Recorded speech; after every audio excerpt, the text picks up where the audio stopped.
More volumes. I've got just examples because once we learned what we learned on day 3, the rest is just, I don't know, getting used to it and seeing how it goes. So I've got several examples, and every one of these examples is going to have the same area.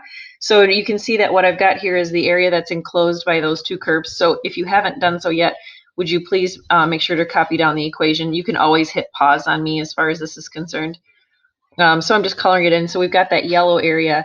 Our job is to take that area and revolve it around where we're told. So if we revolve it around the x-axis, keep in mind, I'm going to always ask that you guys show the revolved shape using dashed lines.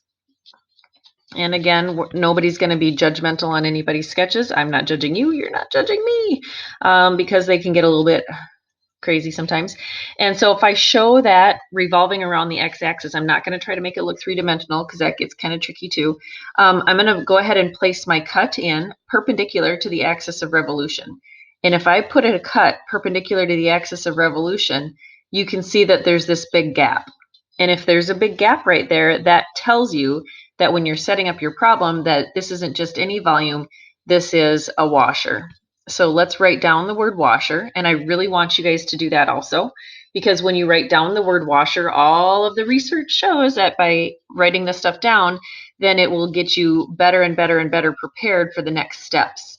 So the next step is to copy down the basic format for any washer problem. So it's pi integral bracket, leave room for big R squared minus little r squared, close bracket, and then we're going to have d blank. That is your skeleton form. And by the way, you guys, getting these skeleton forms memorized is definitely your friend. If this was a disk problem, then your skeleton form would be pi integral radius squared d blank. When you have a washer, there's that hole in the middle, and that's what we're doing here is we're subtracting off that piece, okay? We don't have that in this case, so I'm going to go ahead and erase all this business that I just wrote with disk and get that out of our way, so that way all we're just doing here is concentrating on our washer problem at hand. So we're going to go back to our sketch, and let's understand that what we're facing is this kind of a thickness, and it's always helpful for you to acknowledge that that thickness is going to the left and to the right. So that's a dx. So I'm going to go right away and fill in an x right there. And that triggers the chain of events to start at the very beginning of your integral. Looking at the beginning, that's going to tell you that your limits of integration are going to be found on the x-axis. So on the x-axis, what are these numbers? And in order to be able to get that, you're going to have to take into account this intersection point. We need to know what that x value is. And in order to get that x value, sometimes you need to set up a little side problem. Where are these equations going to intersect at? So in other words, where are these two equal to one another? Because that's where they would intersect. So you would set 4x equal, I'm not sure why I just wrote 4x squared. Sorry about that. I'm fixing it. It's going to be where 4x is equal to x cubed. So then I'm going to subtract 4x to both sides. So we'll have x cubed minus 4x. Let's take out a common factor there of x. And then if I factor it one more time, I get x plus 2, and x minus 2, which gives you 3 solutions, 0, plus or minus 2. And I think you guys could see that that negative 2 solution would be the one that went over here if we cared about what's happening in quadrant 3. We don't care about what's happening in quadrant 3 because we're told that we are in the first quadrant. So that means my limits of integration are going to be starting at 0 and going until 2. So I'm just going to go ahead and put 0 to 2 on my integral symbol.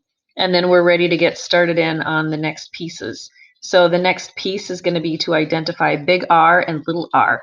Would you please put a dot on the outer edge of your non-revolved shape? So there's the revolved shape. That's what you'd have with the dash lines. Don't use that one. So on your original shape, put a dot where the outer edge is and where your axis of revolution is. And if you connect those two together, that will always be big R. And in this case, big R is going to equal the top equation minus the bottom equation. And it looks like that top equation was 4x, and the bottom equation is your axis of revolution, which is 0. Then you need to figure out little r, so I'm going to go with orange this time. And so little r is when you put a dot on the inner edge of your washer and another dot also on your axis of excuse me, revolution. Connect those together, and that's going to give you little r. Little r is also going to be top minus bottom, and in this case, the top equation was the x cubed, so I'm going to write in x cubed, and then the bottom equation is 0. So at this point, the rest turns into simplification and finish. So I'm going to have pi integral 0 to 2. 4x minus 0 squared would be 16x squared. And then x cubed minus 0 is x cubed. Squared of that would be x to the 6th, and then dx. And the rest is history, basically. So now all we got to do is take our antiderivative. I'm going to keep that 16, and then the anti would be 1/3 x to the 3rd minus 1/7 x to the 7th. Vertical bar 0 to 2. So I'm going to keep that pi shoved out front. And then I'm going to plug in my upper bound. So 2 raised to the 3rd power is 8. So this would be 8 times 16. And 8 times 16 is 128. So we're looking at 128 over 3. And then 2 to the 7th power is another 128. So that would be over 7. And then you substitute in your lower bound of zeros and you get 0 minus 0. So looks like if I take 128 over 3 minus 128 over 7 and then hit math frac on my calculator, I get 512 over 21. So that turns into 512 pi over 21 for our final answer for that volume. And we're good. We got one down. Let's take that exact same shape, and instead of revolving it around the horizontal line, the x-axis, let's revolve it around a different horizontal line. So this time we're going to take the same shape and revolve it around y equals 1. Sorry, y equals -1. Keep in mind, this is a horizontal line. Sometimes people get mixed up, and I have docked a lot of students in the past for accidentally assuming that that's vertical and not horizontal. So I'm going to go ahead right here and show my horizontal line of y equals -1. And then I'm going to go ahead and show in my dashed shape, my revolved thing. Again, no judging on anybody's sketches. And I'm going to place my cuts perpendicular to my axis of revolution.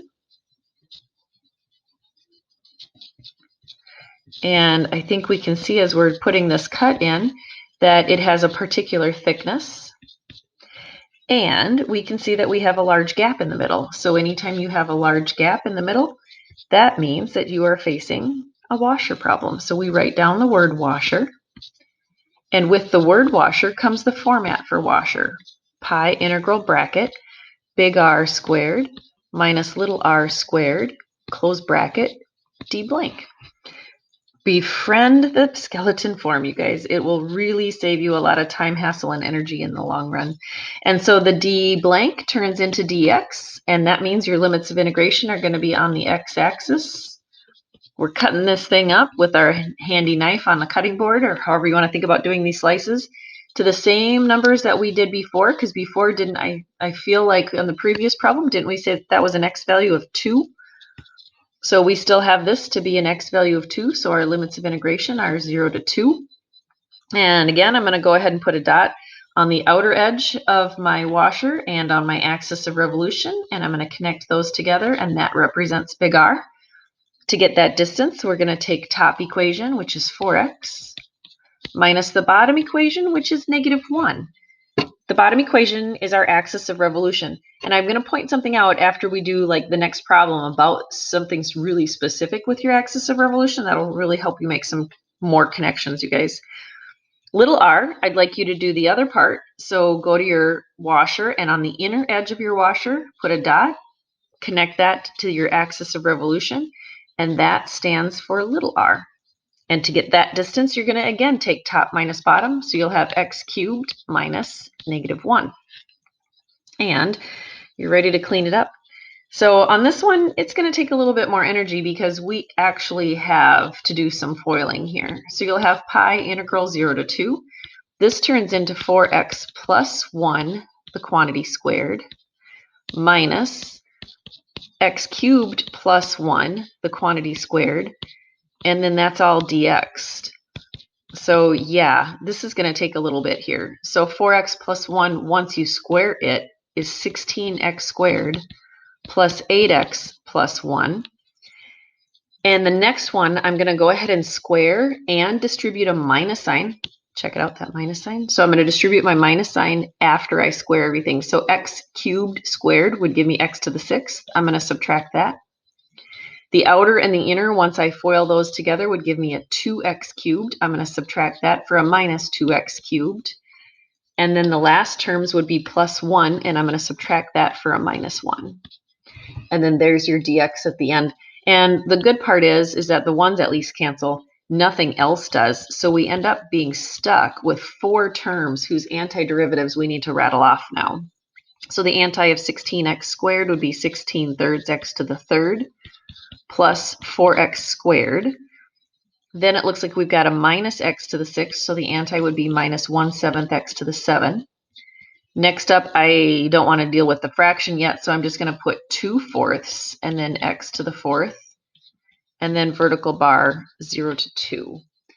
And then we need to just do all of our big substitutions. So I'm going to have pi bracket. Let's plug in our upper bound, so we get 2 cubed, which is 8. Again, times with 16 gives you a 128. So we'll have 128 over 3 plus 4 times 2 squared would be 16. Minus 128 over 7 minus 2 to the 4th would be 16.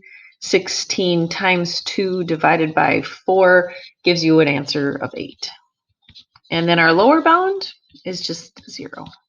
So type all that into your calculator, go ahead and hit math frac, and we get 680 pi divided by 21.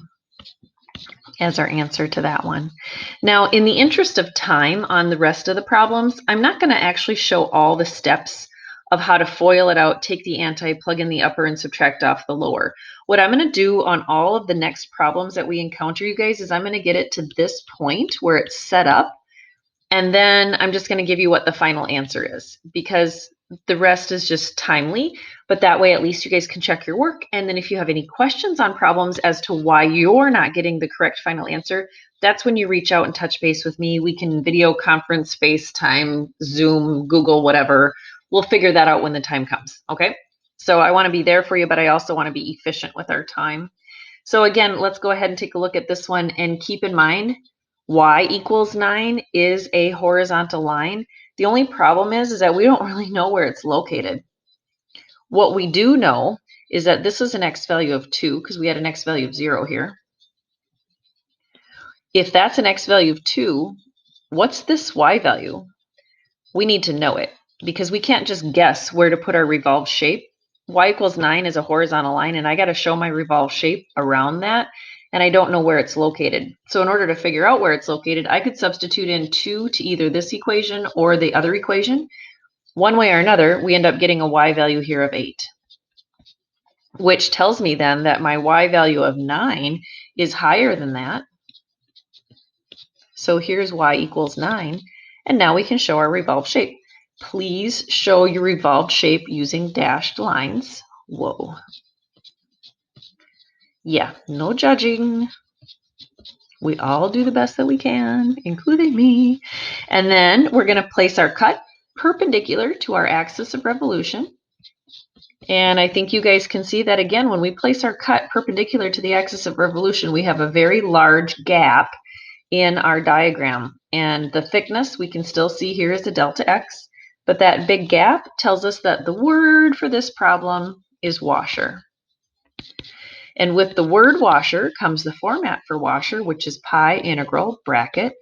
Give yourself a big R squared minus the little r squared, close bracket, d blank. So set up your skeleton form, and then all you got to do is fill in the blanks.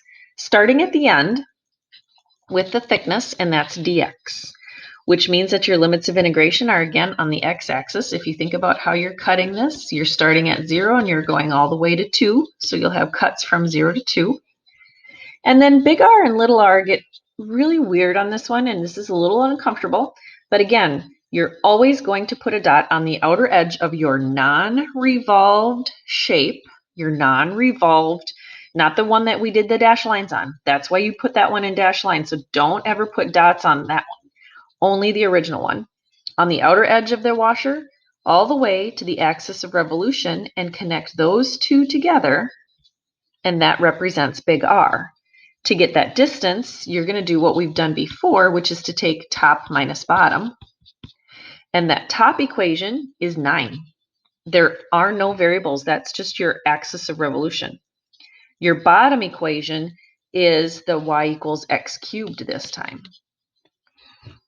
So we've got 9 minus x cubed in the big R parenthesis. And then we have to get to little r. And so again, I'm going to go back to my diagram and I'm going to put a dot on the inner edge of my washer and another dot on my axis of revolution. And when I connect those together, that distance represents little r. And again, I'm going to take top minus bottom. The top is the axis of revolution, which is 9. And the bottom is the other equation, which was 4x. Now, I want to point something out before I go any further on this. On the first 3 problems that we've done, actually on every washer problem you will ever do correctly, your axis of revolution will be present in both big R and little r in the same position. So do you notice how big R, the axis of revolution, was the top part, and it also was the top part on little r? That 9 is in the first slot of each of those parentheses. Look at the previous problem. The axis of revolution was -1, and do you notice that -1 is in the second position on both of those big R and little r parentheses again? And on the first problem that we did, our axis of revolution was the x-axis, which is 0, and that is in the same spot of both big R and little r. Again, your axis of revolution will appear in both big R and little r, and it will appear in the same position. So if it's the first thing or if it's the second thing, it's either the top or the bottom. It'll never be one of each. It'll always just be top and then top again, or bottom and then bottom again. So that's something that you can count on in terms of how you set these problems up. So I'm just going to put equals ... I think you guys could see that this would require some serious amount of foiling. Then take your anti, plug in your upper, subtract off your lower, and the final answer on this one turns out to be 1,000 pi over 21. And we're off to the next problem. And I wanted you guys to see that in this first problem, we revolved around the x-axis. It was a horizontal line, y equals 0. Next, we revolved around a horizontal line that was below our original shape. And then we revolved around a horizontal line that was above our original shape. Those are the only ways that you could ever be asked to do a problem like that. So now what we're going to do is start revolving our shape around a different axis, something that's vertical. So if we're revolving it around something that's vertical, this time we're looking at the y-axis. And when we go around the y-axis, we're still going to go ahead and show our dashed shape.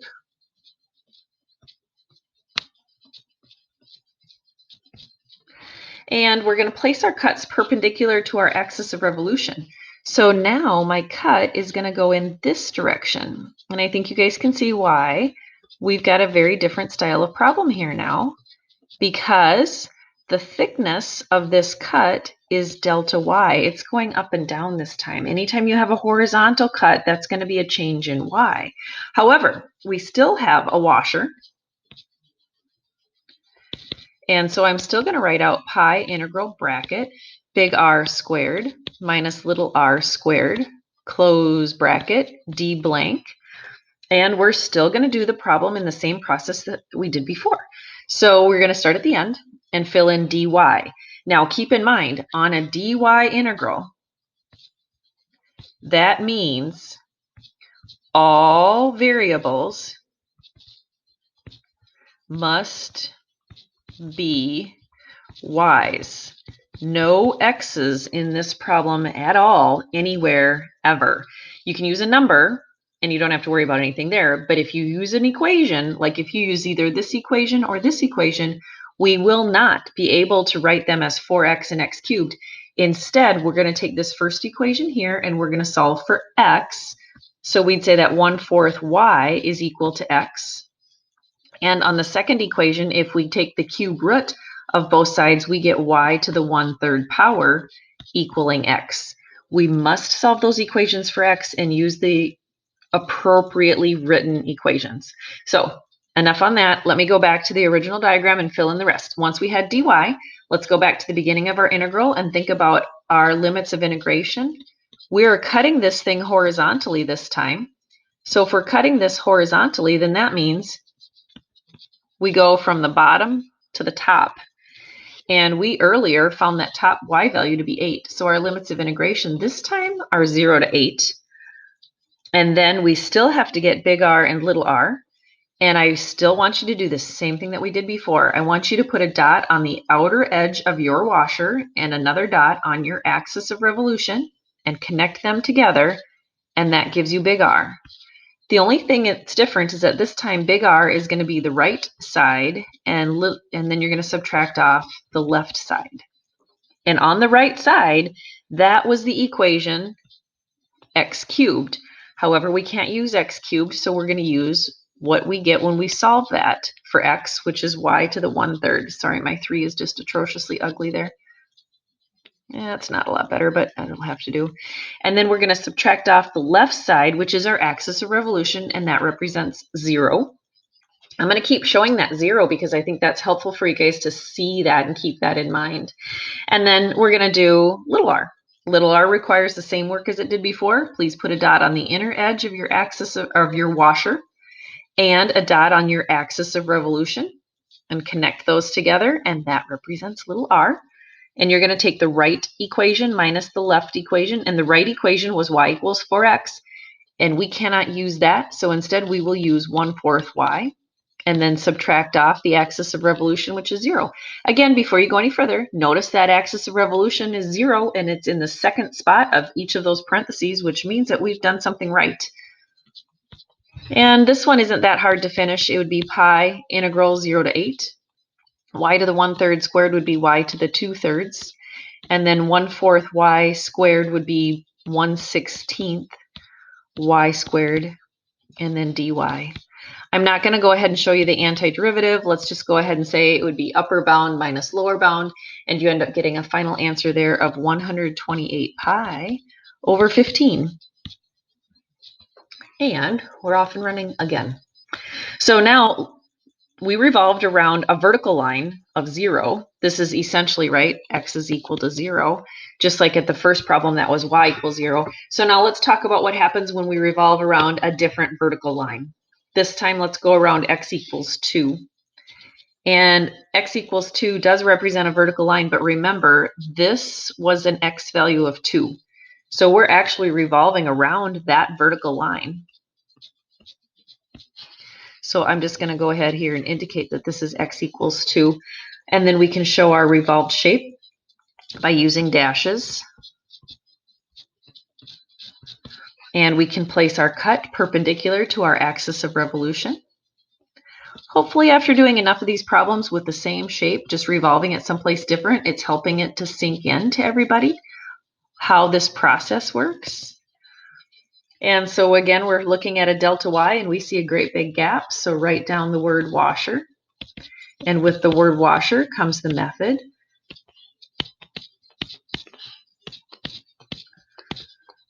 And fill in the blank at the end by the thickness. And this time, since we had a horizontal cut, our thickness was y. Earlier, we did this problem and we said our cuts will start at the bottom and go horizontally to the top. And we said that the top of our shape was represented by 8. So we have integral 0 to 8. Big R and little r are always going to be the trickiest parts. Big R, put a dot on the outer edge of your non-revolved shape. So remember, the revolved shape is in the dashes, not that one, but the non-revolved shape. Connect that to your axis of revolution, and that distance represents big R. We're going to take right side minus left side. So what's on the right side of big R? And that's going to be your axis of revolution, represented by just 2. And then the left side is the equation y equals 4x, which of course we are not going to use, but we said that 1/4 y was equal to x for that equation. And that's what we fill in for the rest of big R. And then we need to get little r. And it's going to be really tight for me to squeeze this in here. Hopefully you guys are having success with your diagram, but I'm going to put my dot here to represent the inner edge of my washer and here to represent my axis of revolution, and then I'll connect those together. It almost looks like glue. creepy little smiley face there. But that represents little r. And little r is again going to be right side minus left side. And the right side is still my axis of revolution. And the left side is this other equation. Again, you cannot write x cubed like that. That is heinously wrong. You'd lose a lot of points. Like your paper will burst into flames automatically, you know, just crazy, awful things like that. Your family will lose Wi-Fi, all kinds of horrifyingly bad things. So if it's a dy problem, take your equation and solve for x by taking the cube root, and the cube root of y is the same thing as y to the 1/3 power. So you'd write y to the 1/3. And again, we're off and running. Now on this one, I'm seriously not going to take the time to show out any of the steps of how to FOIL those because that is seriously obnoxious. Your final answer on this one is 112 pi over 15. If anybody wants to have a conversation with me on exactly how you would go about foiling that, please touch base with me. But know that I would never have anything that horrible and cumbersome, because actually I have something else to show you on a different recording on a different lesson on how you can just push some buttons on your calculator, and your calculator will give you that answer in the first place. I know, but I got to keep you guys coming back for more. So that's like your cliffhanger on how to know what happens on the next installment of digitally recorded notes. Okay, so let's revolve around another vertical line, and this time it's x equals -1.